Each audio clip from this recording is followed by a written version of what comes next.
Hello guys and welcome back to my YouTube channel. In this video tutorial I will show you how to log into Madden NFL 27 mobile game. So without wasting time, here follow the steps mentioned in this video very carefully. So first of all, launch the game, and once you're on this screen, simply tap on tap to play button, and here you will see login with e account, login with Google Play Games, and login with this device as a guest. So if you want to log in with e account, then tap on login with e account. It will then redirect you to web browser and it will open the e account. Here you have to enter the email address, then click on next, and then enter your password and then click on login. By this way you can log in with e account. Now if you want to log in with Google Play Games, then tap on login with Google Play Games.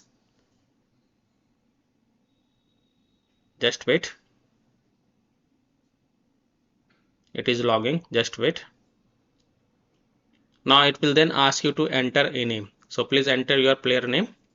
So simply enter a name and then click on continue button, and that's it.